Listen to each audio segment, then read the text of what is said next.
Lux presents Hollywood.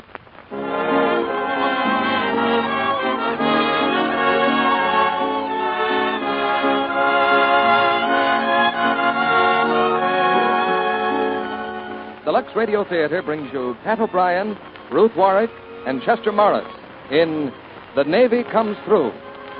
Ladies and gentlemen, your producer, Mr. Cecil B. DeMille.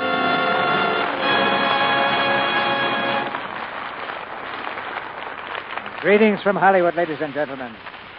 The lifeline of the United Nations is a string of plodding ships that carry the weapons of war across the brilliant blue of the Pacific and through the murky fog of the North Atlantic. The ships of the Merchant Marine. A torpedo strikes and a gallant vessel may go down. But the submarine that murdered her may die too, because the Merchant Marine has pangs of its own. And tonight's play, The Navy Comes Through, is the story of the deadly stingers on those merchant ships, the Navy gun crews, who strike back at the wolf packs of the sea. RKO made the picture, and tonight we have Pat O'Brien in his original role, co-starring with the lovely Ruth Warwick and Chester Morris. A lot of activity goes on behind the scenes here in the Lux Radio Theater before one of these productions is ready for the microphone. First, we must secure the right star, the kind we have tonight. And then comes hour after hour of rehearsal. But the power behind all that activity is you. You make all these plays possible by buying Lux Flakes. And you can't lose because our product has proved its worth. And as a bonus, your whole family has reserved seats in the Lux Radio Theater. We always hope for a favorable verdict on our plays. We know we'll get one on Lux Flakes. Now here's the curtain for the first act of The Navy Comes Through, starring Pat O'Brien as Mike Mallory, Ruth Warwick as Myra Mallory, and Chester Morris as Tom Sands.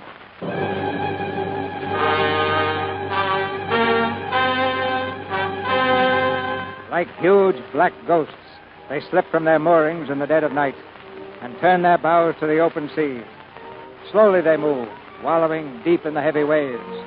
For these are the ships of the Merchant Marine, and their great bellies are swollen with the instruments of war. Food for the people of the world, and food for the guns of the United Nations. Here below are stored planes and tanks, shells and bombs, oil and TNT, while above on the decks pace the men of the United States Navy, watchdogs of the convoy, scanning the dark sea for the telltale ripple of the U-boat's periscope. They're short on gold braid, these men who sail with the Merchant Marine, but they're long on courage. For pacing the decks, they walk on dynamite. One of these men is Michael Mallory, Chief Gunner's Mate, United States Navy. I guess it's all right to tell this story. Nowadays, you can pick up a newspaper and read stuff like it most every day. You know, convoy reported attack, U-boat reported sunk in the North Atlantic, you know, stuff like that. Well, the fellows I work with are the fellows who do the reporting and the fighting.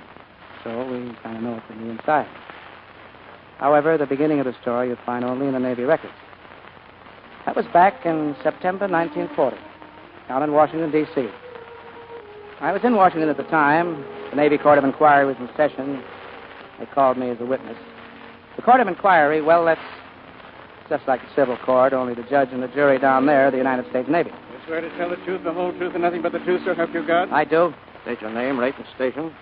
Michael Mallory, Chief Gunner's Mate, Temporary Duty, Navy Department. You were on duty aboard the USS Bayonne on April 9th, 1940, when a gun exploded in the forward turret. Yes, sir. You inspected this particular gun prior to the target practice which led to the explosion?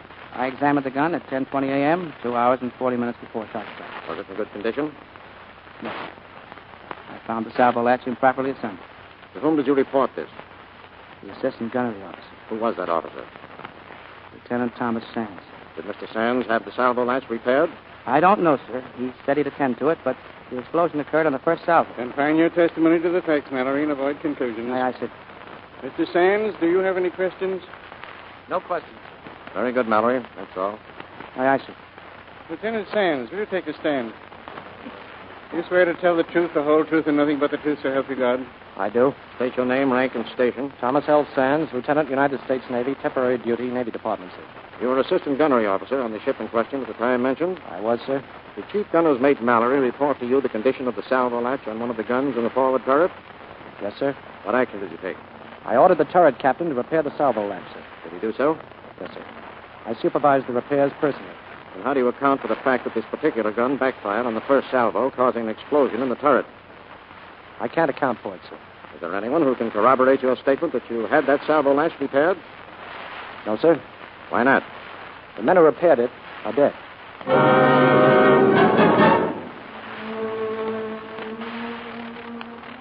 Yes, that was it.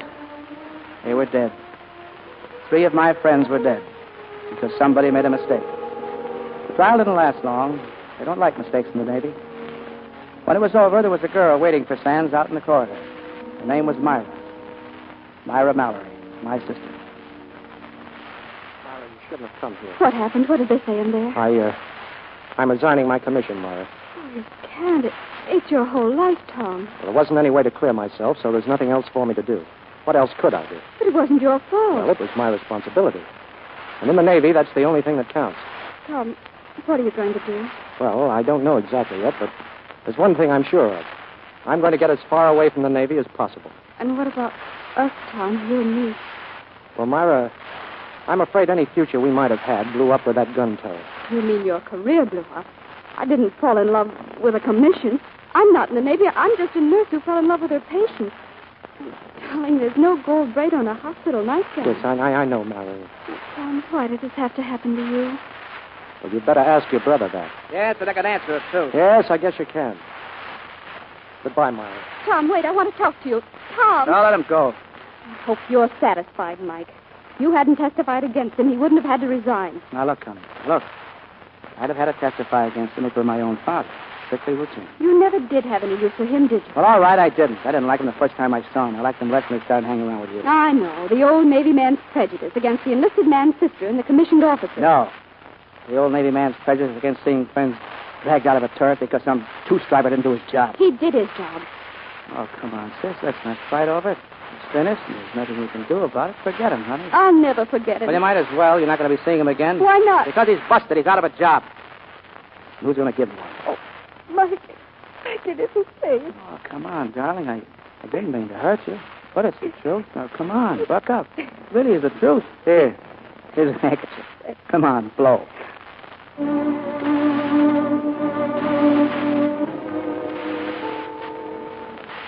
Well, like I said, that was in 1940. Right after that, I was sent to the training station in Newport. I was there that Sunday afternoon in December 1941. I remember the president saying, "A date that will live in infamy." So all I could think of was a line of beautiful ships burning and sinking, and the men I know who went down with them. I called Myra a couple of nights later to say goodbye. I had my orders already, and she had hers, too. She'd enlisted with the Naval Reserve as a nurse.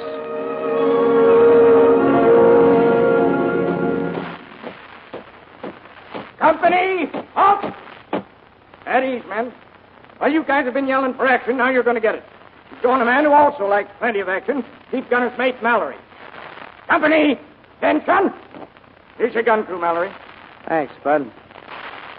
All right, at ease. All right.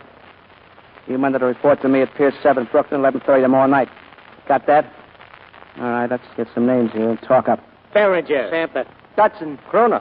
Sands. Bayless. All right, hold it. Never mind it now. I'll get them at the pier. Your rate liberty until then. Dismissed. All right. Sands, just a minute. You want me? Yeah. How'd you get here, Sands? Well, there happens to be a war going on, so I enlisted. That's great. Got the whole Navy to pick from.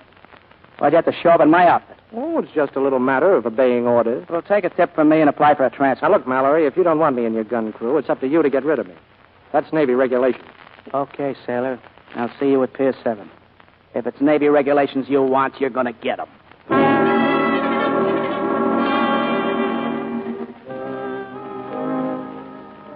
I had a good bunch of boys raring to go. I guess maybe they were hoping for a destroyer, but we drew the Sybil Gray. She was a freighter, small and slow. Well, she was slow, but she was kind of on the rough side, too. And when I was getting the boys aboard that night, they were kind of sad about the whole deal.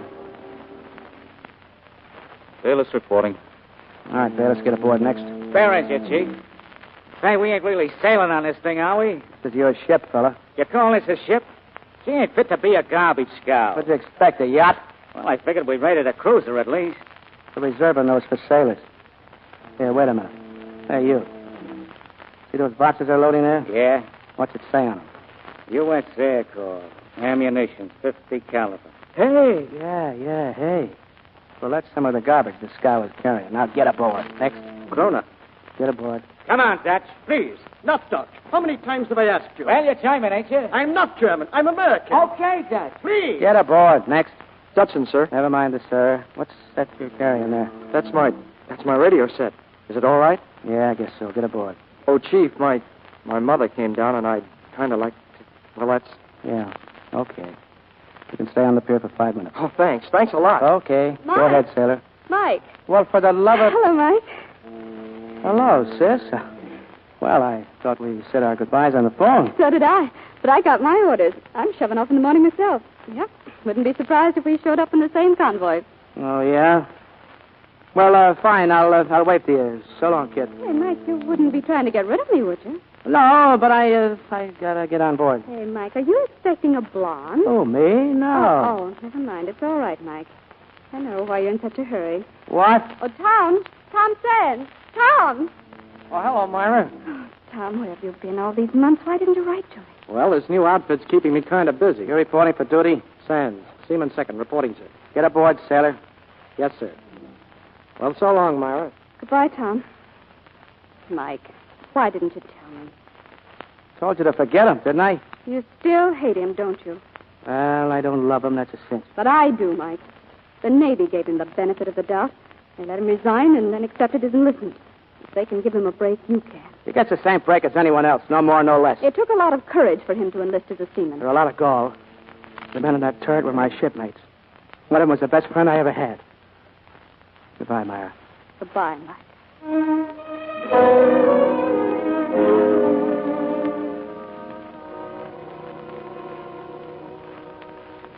Hey, you guys, how do we divvy up these bunks? Take any one you want, Safter. Only that one's mine, see? Anybody here when we are sailing? Oh, sure. I got a definite. We sail when and if.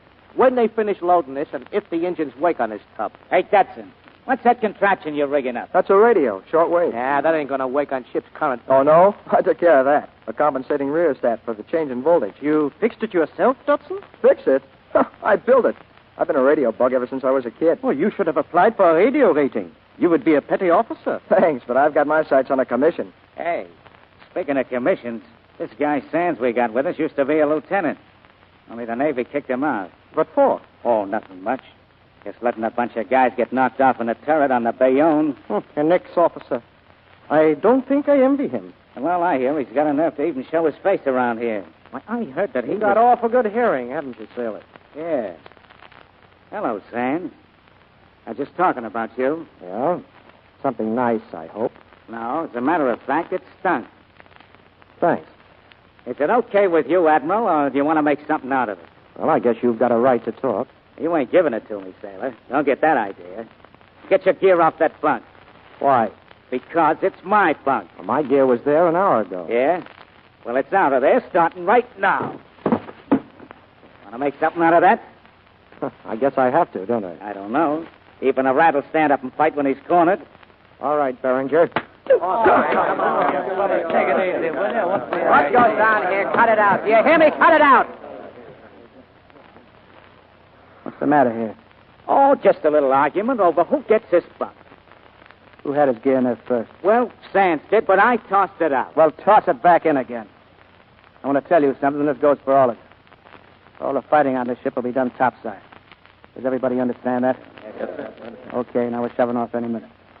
I know you're all disappointed you're not on a battle wagon, but that's the hand they dealt us, and we're going to play it out. Oh, we ain't kicking, Chief.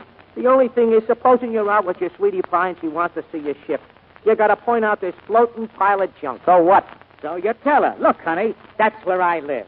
So she says, go home, sailor. Go home and burn your clothes. Guy likes a ship he can be proud of. That's so. Well, there's a gun up on deck you can be proud of. And get this. Aft here and above and below, and as far as that gun can toss him, it's all Navy. Forward and midships, it's merchant marine, and don't sell those guys short either. It's their job to get this ship across, and it's our job to keep the heinies out of their hair while they're doing it. Now fall in on the deck. On the double!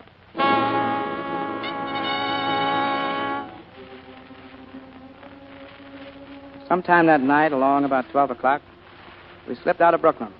Destination, Murmansk.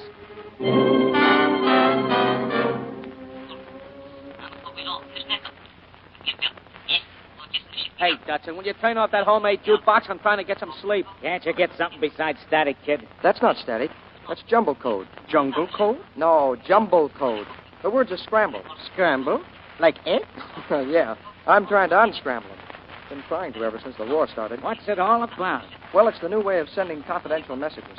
The words are turned back on themselves in the transmitter. Uh-huh. It comes out double talk. Sure. But somewhere, some guy's receiving this stuff on a special built unscrambler. And it's coming in nice and clear. And somewhere, some guy is talking it straight, too, huh? That's right. As plain as you and me are talking now. Well, who is it? Where's it coming from? Well, if I could unscramble it, I'd know. Maybe a base on shore. Maybe a German sub. Ah, now there's a cheerful little airful. Go to sleep.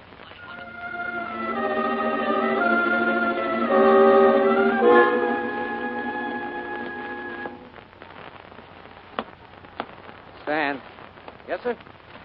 You can go below. I'll take over the watch. Yes, sir. Just a minute, Sands. Wait a minute.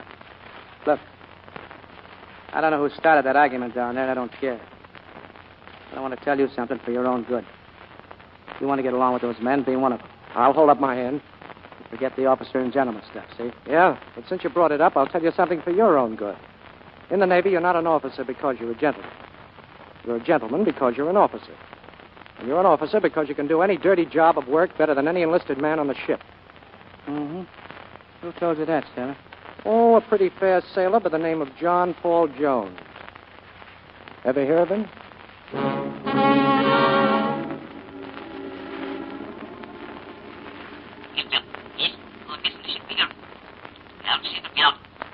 This is shore base 526. Shore base 526. American freighter sail from New York tonight. Midnight. Cargo, ammunition. Armament, 140-inch naval gun and crew. Registered tonnage, 8,000. Registered speed, 12 knots. U-boat 604 calling. U-boat 604. We have your message. Standing by for Sable Grave.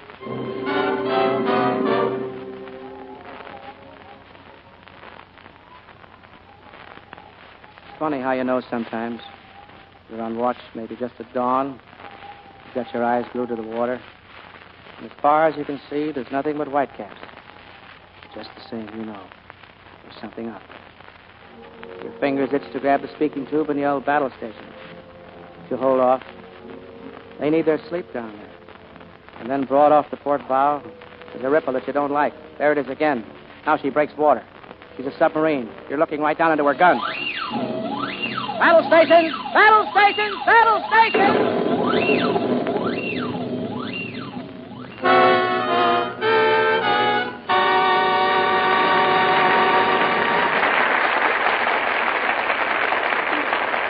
Now, in just a moment, Mr. DeMille presents Pat O'Brien, Chester Morris, and Ruth Warwick in Act Two of The Navy Comes Through. But let's listen in on a one-sided telephone conversation. I think it may sound sort of familiar to many mothers. Will you accept a collect call from Bottinsville? Hello? Oh, Mums, is that you? Mums, listen. Jeannie's invited me down for the weekend, and I've simply got to have some new undies. A couple of slips and panties and a new nightie. But, darling, I can't wait until Christmas. I simply can't. I know I had a lot, but they're in shreds. Really. Why, I'd die if anybody saw them. But I'm broke, positively, Mom. Well, I just washed them like any old thing. But, Angel, I haven't the faintest idea what could have happened. What? Oh, it does. You mean if I'd been using LUX? Well, yes, I did rub them. Yes, I know you always use LUX at home, but I never thought. Well, of course I'll buy LUX flakes, darling, and I'll never touch a cake of soap to them again. You will, darling. Oh, you are an angel. Send them special, will you? Bye. I have a hunch Bab's mother will slip a box of LUX in with those underthings she sends special, just to be sure. Nowadays, we're all thinking about conservation. And it's more than ever important to give all pretty washables LUX care. Don't risk rubbing or strong soaps. Lux Flakes are thrifty, you know. But don't waste them, of course. Use all you need to get rich suds, but no more than you need. We pause now for station identification. This is the Columbia Broadcasting System.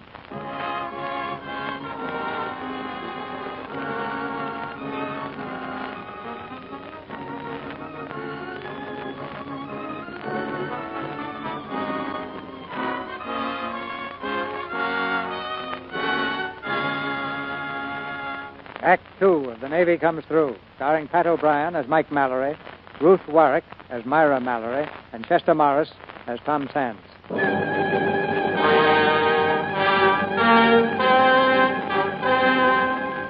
One 4-inch naval gun and 10 men who don't know when to quit. This is the fighting equipment of a convoy freighter. Now the 4-inch gun is blasting away at the steel hide of a German U-boat. Range 300, scale 50. Range 300, scale 50. Ready. Set. Fire! All right, boys, don't get excited. No, don't get excited. Ain't got our range, that dirty heinies. Get on that gun. Ready. Set. Fire! Up 25, scale 5-1. Bayless is hit. He's Schroeder, hit bad. Schroeder, take over for Bayless. Up 25, scale 5-1. Up 25, scale 5-1. Bayless. Hey, Bayless. Doesn't get back to your station. But he'll bleed to death. Let him bleed! Get on that gun! Ready. Set. Fire! Don't let me help him. The guy'll die. Hey, easy, kid. Mallory's right. This isn't football, you know. There's no timeout for injury. Ready. Set. Fire! Hey, Chief. Look, that crash diver. All right, hold your fire, man. Yahoo! They're running. We sure knocked that heiny out of the box. Yeah, you couldn't even hit an umpire with a pop bottle. Get a load of who's really pitching. That's one of our destroyers over there off the bow. Hey, they're dishing us out of that sub. Just when we was getting in the groove. Yeah, one more minute, we could have had them. Don't be handing yourselves any bouquets. If those destroyers hadn't come up, you'd all be shark bait by now. Why? Because you weren't good enough in the pinch, that's why. The only one who acted like he knew what it was all about was Sands here. For the rest of you, to put it mildly... Well, I can't put it mildly. What about Bayless? I don't know. They just took him below. Oh, Mallory, Patton wants to see you. It seems that boy of yours was hurt pretty bad.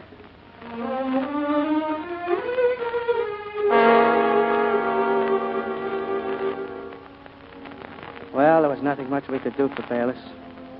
He had a shell fragment in him down deep. It was a job for a surgeon. And that night we signaled another boat in the convoy. When the surgeon came over the rail in the morning, he had a Navy nurse with him. Hiya, sailor. You might have known you'd show up. I had to come, Mike. Why? Well, it might have been you who was hurt. Yeah, and it might have been him, too.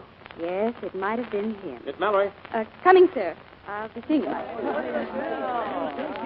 Hey, don't cry, fellas. Don't cry. Don't cry. Hey, Chief, who's the dog? Say, she was beautiful, huh? What's the quickest way to get sick? Now, pipe down, you guys. I seen her face. And that's the last you'll see of her on this ship. Oh, Chief, have a heart, will you? She's just my type. Well, for your information, she's my sister. Anybody like to play a game of pinochle? Get up on the gun deck. We're having a drill. Sands? Yep. Sands, I'm giving you another station. Below in the magazine. Oh, till after the medical party leaves. Yeah, that's right. Till after the medical party leaves. Mr. Mallory, Commander Murray's instructions. Order the boat to return to the hospital ship. For what reason? We can't operate unless this ship lays to. The convoy is proceeding. We're remaining aboard the Civil Gray.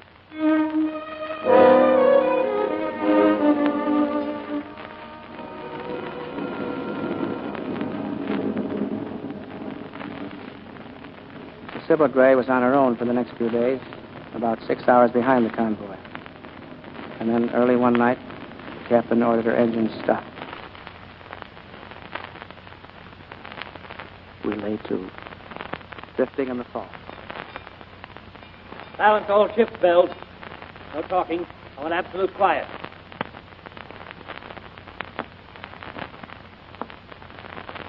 Mike, You better get below, Myra. why have we stopped? You know where your lifeboat station is? Yes. What's happened? How's Bayless? He's all right. The doctor's with him. Tell me what's going on. Well, there's a German raider kicking around out there someplace. We can't take any chances. Come on, Sis. Go back to your cabin.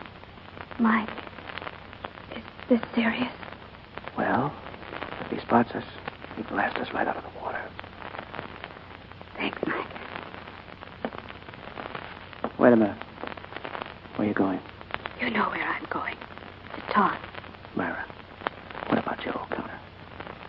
Is he out of your life completely? I don't love Joe O'Connor. I've got to see Tom. Now, look, sis, he has a job to do. So have you. We may both be dead in 5 minutes. You can't stop me now, Mike. You or the whole U.S. Navy. Well, all right. Wait here. You always were a stubborn look.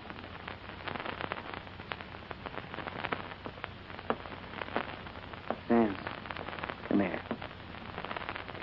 Myra's down at the rail there, cabin. He wants to see you. Is this in the line of duty? Well, yes. Look, I'm going to tell you something. He's going to get out of this alive. There's a fellow back in New York by the name of Joe O'Connor. He wants to marry Myra. He can give her everything that you can. The only thing that stands between them is you. I guess you made that clear enough, Mr. Mallory.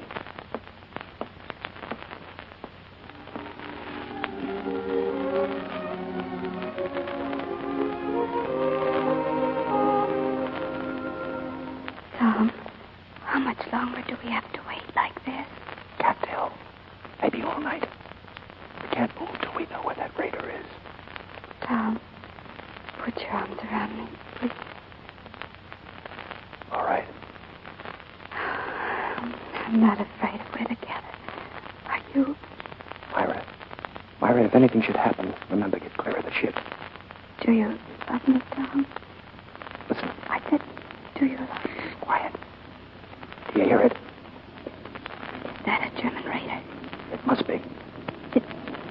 It's coming right toward us. Don't talk. Don't even move. Hang on tight, too.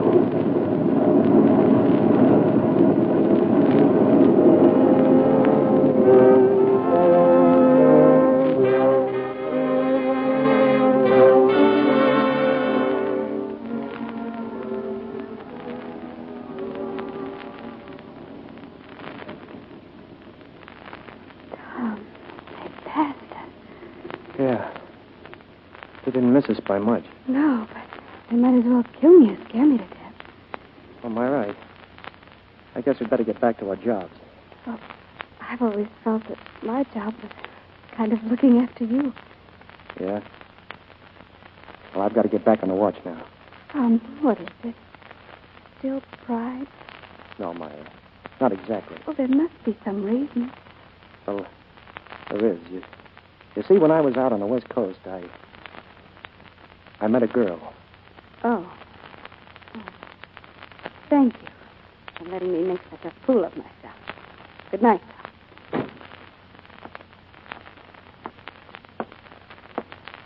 Back to your watch, Sam.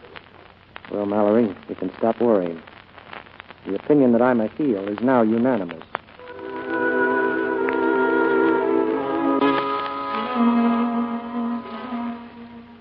There are times when a convoy trip is like a 10-day pleasure cruise. And then there are times when you run into grief from the night you up anchor. We've been shot at from below. Now that it is habit from the skies. Machine gun stations! Machine gun stations!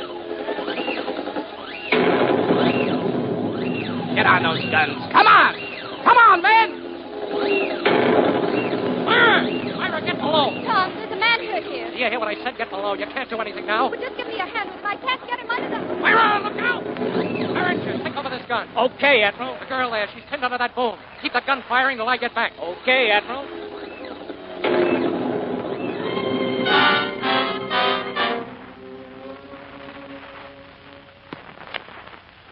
Stamper?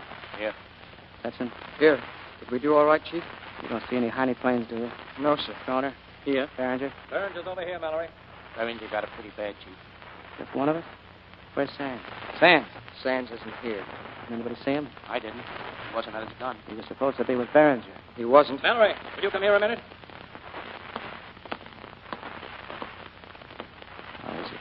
You can see for yourself. Hey, Chief. Hiya, Behringer. Get low. You see? Sure I did. Good job, fella. Yeah.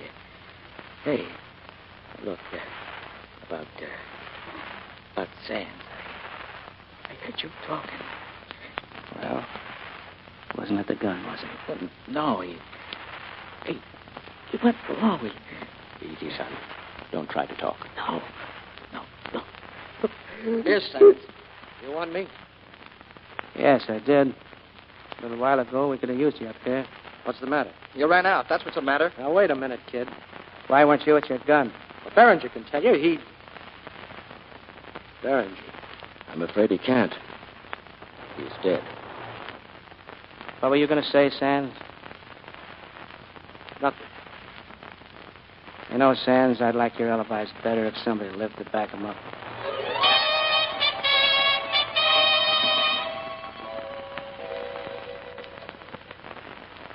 I didn't know Myra had been hurt until later. I figured she must have been hit and crawled below where we found her. She was unconscious.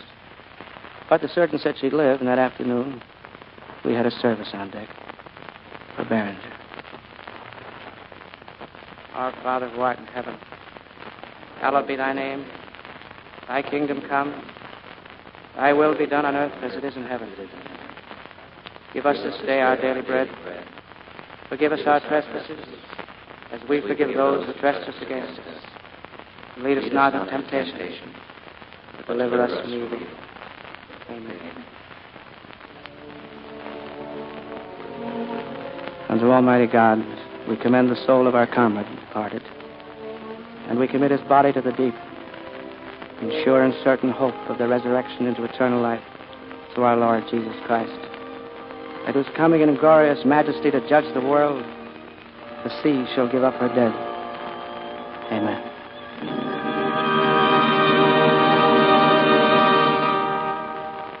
I tell you, Chief, I did it. I unscrambled the stuff. What's it on the radio now? I'm telling you, Chief, it's German scramble talk. Yeah, but it's coming in clear. They're talking in German right now. What are they saying, Kroner? Can't you translate that stuff? I'm getting it. Wait. They're finished. Well, what is it? There's a submarine supply ship. Latitude 60, longitude 1115. Supply ship in these waters? She's flying a British flag. They're carrying torpedoes. Which way is she proceeding? Northwest at 12 knots to meet with subs. Recognition signal, SIG, by blinker. Look, Chief, if we go after, we can intercept her by morning. Yeah. Let's go, Chief. Sure, we got her. That's up to the merchant marine. I'll ask the captain. You mean you'll tell him? No, I mean I'll ask him.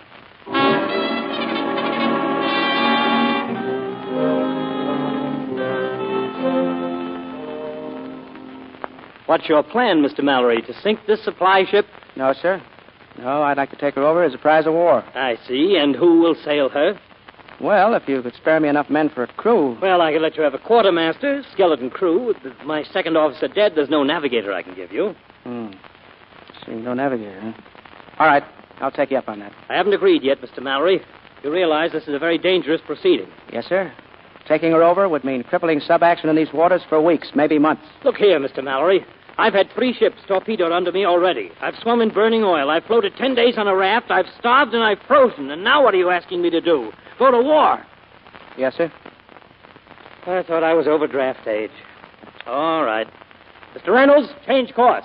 Head us southwest. Southwest, please, sir. You know, Captain, you should have been in the Navy. Yeah, looks like I am.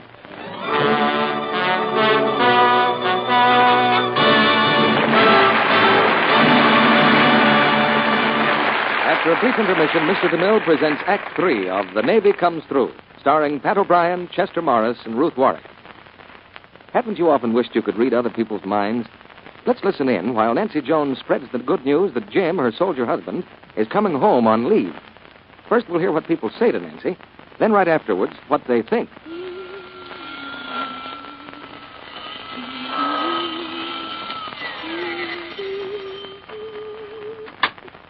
Oh, hello, Dot. I'm getting the house all spruced up. Jim's coming home. Oh, how wonderful, Nancy. Too bad you don't spruce yourself up. Hands red as a lobster. Later that day, I'm afraid I'll have to skip my volunteer sewing for a few days, Mrs. Cook. My husband's coming home. Why, how nice. Of course, I understand. But I don't understand a pretty girl like you having such red dishpan hands. Wonder what your husband thinks. and finally, that evening... You're the one, honey. Gosh, you look nice. But say, what folks must think of me when they see those poor, rough little hands? There's no doubt about it. Men feel embarrassed feel that people blame them when their wives' hands shout dishpan drudge to the world. Now, why run such a risk? Many tests have proved how easy it is to keep your hands soft and pretty by using LUX for dishes. It's inexpensive, too. Costs less than a penny a day to change ugly dishpan hands to soft, smooth LUX ones. LUX is richer, goes further, actually does up to twice as many dishes as the same weight of other well-known dishwashing soaps. If Nancy were a LUX wife, this is what we'd be likely to hear. You're the one, honey. Gosh, you look nice. Looks as if she never cooked a dinner or washed a dish. A man's proud of a wife like Nancy. Now, Mr. DeMille returns to the microphone. There'll be a personal interview with our stars after the play. But now the curtain rises on the third act of The Navy Comes Through, starring Pat O'Brien, Chester Morris, and Ruth Warwick.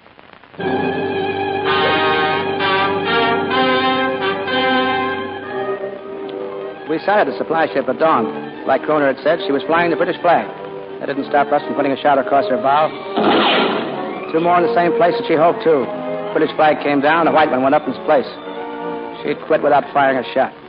I didn't like it much. I've learned not to trust the Fritzies. Well, I called the men together, gave them the orders for boarding, and then I went below to say goodbye to Myra. I didn't go in, though. The surgeon told me to.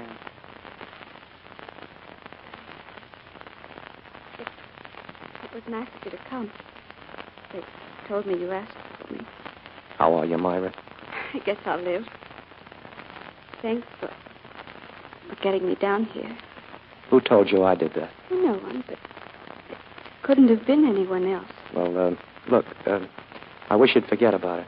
Forget? Why? Well, just personal reasons. Just don't mention it, huh? All right. You're a funny guy, Tom. Myra, I'd better say so long to you now. I'm on duty. Yes, I know all about it. The surgeon told me. Look, Tom, I just want to tell you something before you go. That girl you know, back in the coast, the one you said... Myra. Well, I'm trying to say it's all right, Tom. I've been thinking it over, lying here. And you know what I think, Tom? What? I think there never was a girl out on the coast. Myra. Goodbye, Tom. Good luck.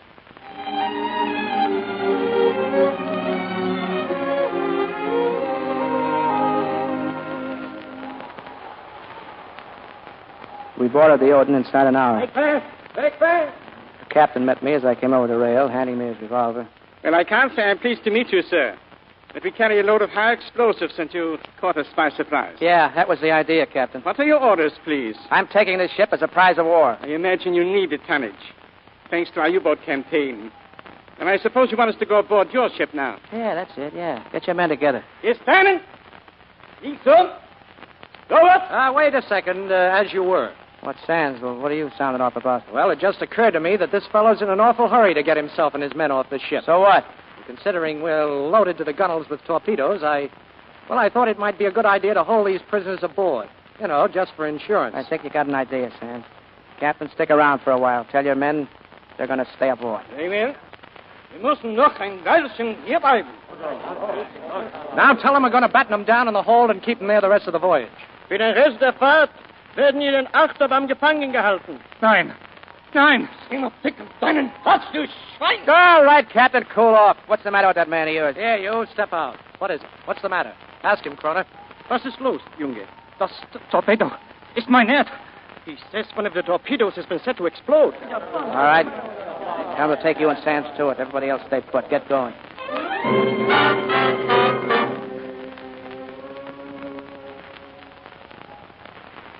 Well, here it is, Mallory. It's a fuse? I Yeah. never saw one like that. Well, it's a detonator, the type used in delayed action bombs. How's it work? Well, this half here is filled with nitric acid, and this part's filled with fulminate. When you screw them together tight, the acid eats through the lead and hits the fulminate and sets off the explosive, you see? Any more of them? Yeah, there are more fuses. But this is the only torpedo that was set to go off. Well, then we can let their crew board the Silver Bay. Take care of it, Santa. A pleasure, Chief. Okay, you honey. Come on, get over that. You know, Sands, you used the head a while ago. But I want to remind you, I'm still giving the orders around here. I'm sorry, I forgot myself. No, that's okay. Now I got a job for you. I want you to go up on the bridge and navigate us into Belfast. You mean you want me to take charge of this ship? Yeah, that's what I said. And Sybil Gray couldn't spare a navigator. Oh, I see. Asking favors, huh? I'm not asking a favor. I'm giving an order. That's a pretty strange order for a CPO to be giving a second-class seaman.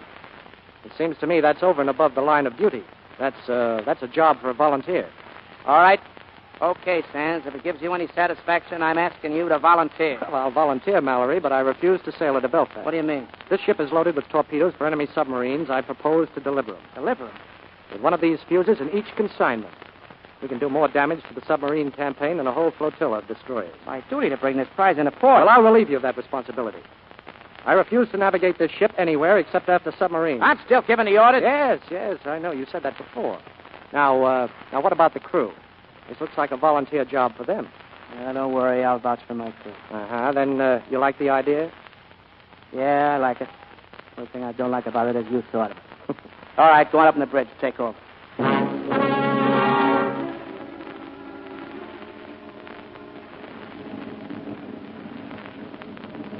Sybil Gray shoved off to join the Atlantic Patrol.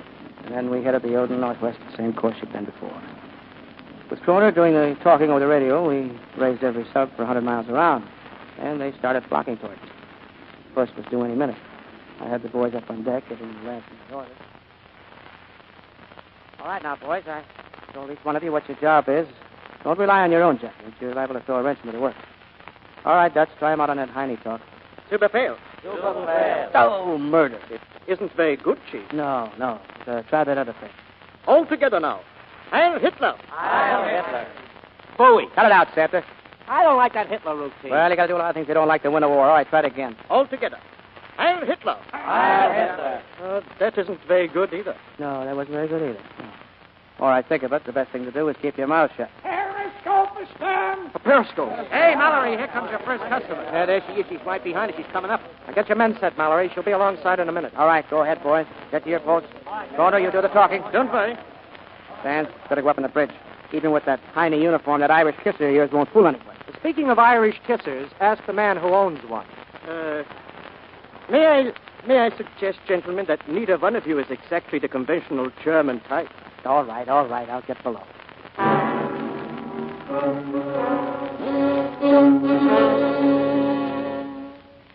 The sub came along alongside, and we loaded her with torpedoes. One of them with a surprise package in it. When she was ready to leave, Kroner stood at the rail, giving out with a Heine salute. Heil Hitler! Heil Hitler!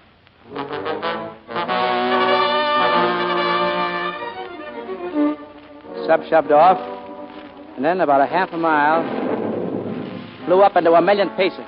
1-0 in favor of us. That night we scored again. And again. It's like shooting fish in a rain barrel. We had 7 of them. We ran out of torpedoes. We turned and headed for Belfast. Sands, where are you? Up here on the gun deck. Well, what do you think you're doing? I'm just inspecting this magazine flood system.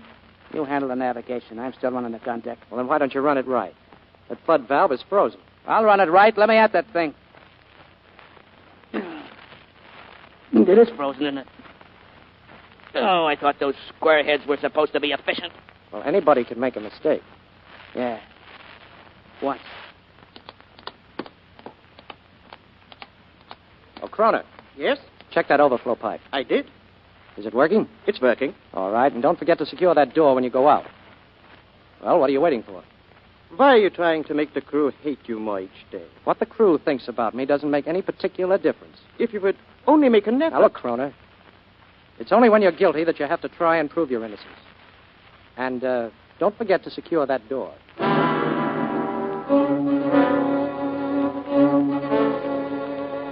Well, it's getting foreign, that's all I say. Ah, pipe down, Santa. Yeah, well, look at us. All the fun with those subs are now we're just sitting around doing nothing. It's getting boring, that's all. That Nazi who flew over us this morning broke the monotony a little. Sure. So what did he do? Not a thing. He thought we were German, that's why. I wonder if he did. What do you mean, Kroner? I tried to speak to him on the radio. He wouldn't answer. What do you mean? He might have been wise to us? Who knows? Periscope off, port bow. Hey. All right, boys, on the job. Get moving if you're coming alongside. But we have no more torpedoes. You tell him that, Kroner. Get rid of him as quick as you can. There he is. See him? All right, never mind the gab. Get ready to go into your act. Come on. Mallory! Yeah, what? He's changing his course. They're top side, manning the guns. Battle stations! Battle stations! You merchant marine, get below, you men! Get below! Get below nothing. We want to get in the squad. On to port. Aye, sir. Full speed ahead. Full speed ahead. Come on, you men! Come on! Gun crew ready. All right, let's go! Right, range 3, scale 5-1. Range 3, scale 5-1. Ready. Set. Fire! No change, load. No change, load. Load. Ready. Set. Fire! No change, load. Load. Ready. Set. Fire! Holy! Hey, Mallory! There's another customer to starboard. Okay, I see him. Swing a stern around. Ready. Set. Fire! Nice going, boys. Nice going. Keep up that rhythm. Ready. Set. Fire! All right, keep it going. Keep it going. Chief, the powder magazine. There's a fire in there. All right, turn on the flood valve. I tell you, Chief, it's frozen. Well, all right, there's another arrival outside the powder magazine. Go on, I'll go down and see what it's working. Wait, Chief, you can't go down there. Take over, Corona. Take over. I'll be right back. Load. Ready. Set. Fire!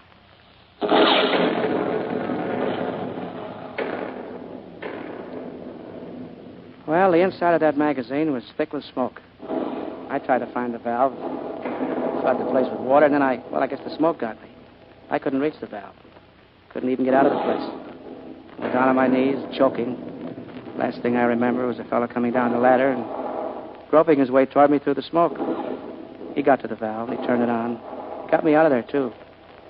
Don't ask me how. I wouldn't know. The fellow's name was Tom Sands.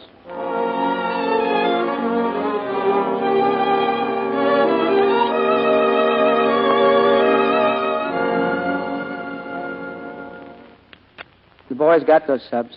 Yep, both of them. When we could get our breath again, we lined up on the aft rail to take count of the wounded. The Navy and the Merchant Marine, too. Hey, you Navy guys. Nice pitching in there. Nice pitching yourself, men. All right, boys. Get a load of some real sailors. I guess I knew what I was talking about when I told you not to sell the Merchant Marine short. All right, clear your wounded. Croner, you were hit, weren't you? Well, you don't have to help. I'm all right, Chief. I'd like to help. Okay. Nice going, Dutch. Oh, not Dutch. I'm American. Yes, I don't think anybody will ever question that, fellow. Sands. Yeah? Well, you certainly saved my hide. As a matter of fact, all of our hides. Well, if you'd done your job right, it wouldn't have been necessary for either one of us to go down in that magazine. I did my job right. Well, the Board of Inquiry wouldn't think so. What? They'd want to know why that valve didn't work. Well, I could tell them. I fixed it myself yesterday. Uh-huh. And then how do you account for the fact that it wouldn't work when the magazine caught on fire?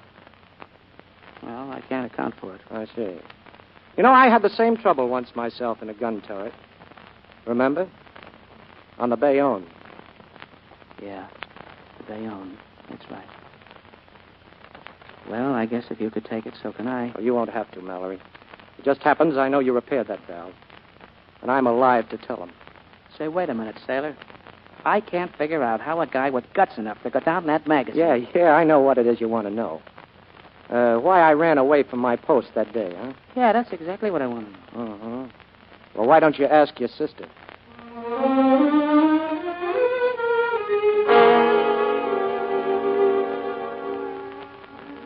We were picked up that night by the North Atlantic Patrol. A month later, we were back in the U.S., Washington. Court of Inquiry has reconvened in the case of Thomas L. Sands. They cleared him pretty fast, and we were both sent up to Newport to go with another outfit. Hello, Lieutenant. Myra. Came to see you off, Tom. Your gold braid is beautiful. Yeah? Well, so are you. Oh, by the way, that girl out on the coast. Yeah? I spoke to her. She married a Marine. Oh, fine, fine. So I guess I can go right on chasing you, can't I? You want to know something, Myra? You won't have to run very fast. Company, halt! At ease. All right, men. You joined the Navy to see action. You're going to get it. You're going to serve under a man who likes plenty of action. I know, because I've seen plenty of it with him. Lieutenant Thomas L. Sands. All right. Howley! Hurt! Not a bad-looking outfit we've got here, Chief. No, they're all right, but they got plenty to learn, and the hard way. Oh, you wouldn't admit it if they were perfect. course not. What do you want me to do, spoil them? Well, they'll learn all right and a lot more like them. When they get rolling, they're going to be a tough outfit to stop. Awful tough. You know, there was a pretty fair sailor once by the name of John Paul Jones. He said... Yeah, I know. We've just begun to fight.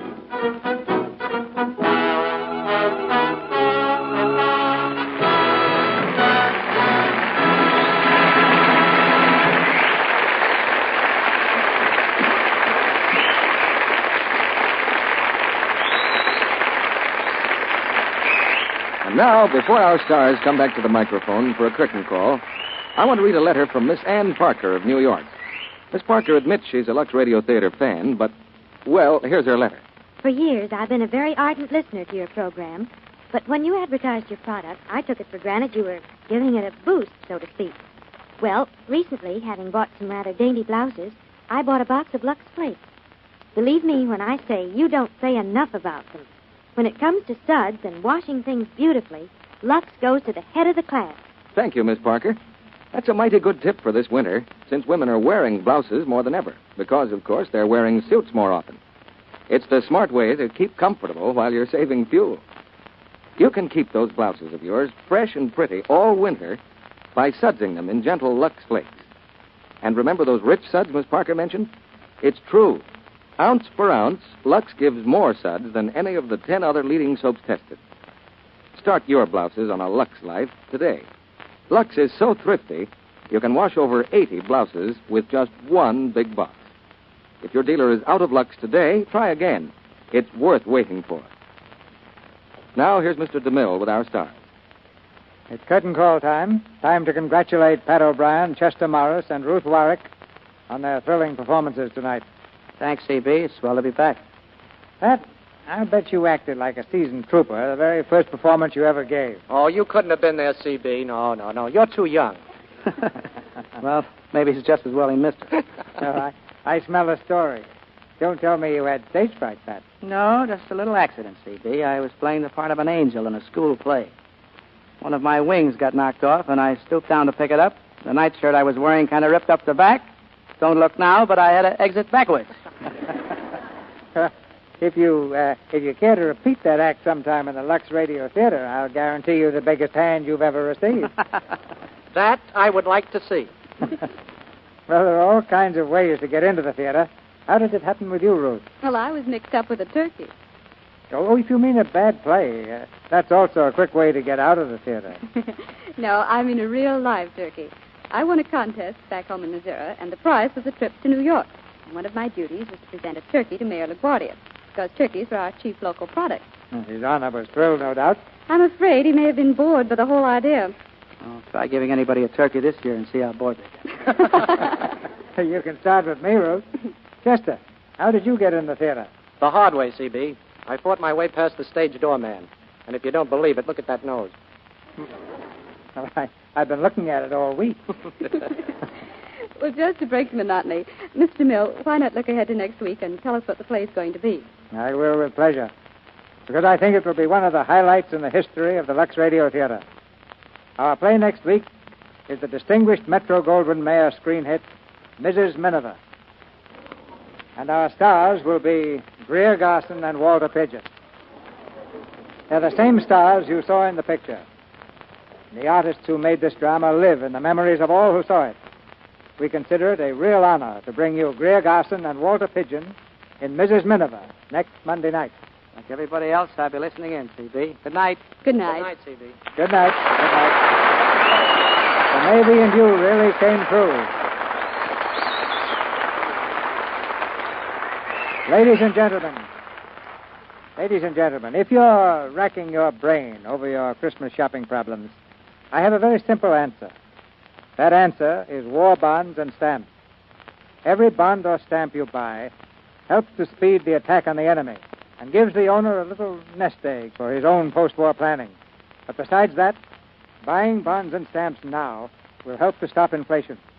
It takes money off the Christmas buying front and puts it on the fighting front. Won't you join me in giving war bonds and stamps for Christmas?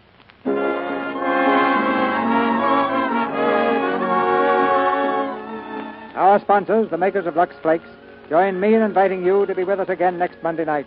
when the Lux Radio Theater presents Greer Garson and Walter Pidgeon in Mrs. Miniver. This is Cecil B. DeMille saying good night to you from Hollywood. Pat O'Brien and Ruth Warwick are currently appearing in the RKO production, The Iron Major. Chester Morris will soon be seen in the Paramount production, Tornado. Heard in tonight's play were Ed Emerson, Fred Mackay, Charles Seal, Norman Field, Leo Cleary, Cliff Clark, Paul McVeigh, Hal Gerard, Eddie Marr, Arthur Q. Bryan, Stanley Farrar, Robert Harris, Jack Mather, and Tyler McVeigh. Our music was conducted by Louis Silvers. In cooperation with the Armed Forces Radio Service, this program is broadcast by International Shortwave Radio to our fighting forces overseas. This is your announcer, John M. Kennedy, reminding you to tune in again next Monday night to hear Greer Garson and Walter Pidgeon in Mrs. Miniver. Are you tired, nervous, and easy marked for colds? Maybe you're not getting enough vitamins and minerals from your food. Rely on VIMS in these days of food shortages. VIMS are scientifically designed to help make meals complete, and they give you all the vitamins and minerals needed to supplement the average diet. Remember, it's VI for vitamins, double MS for minerals. VIMS at your druggist. Get that VIMS feeling. This is the Columbia Broadcasting System.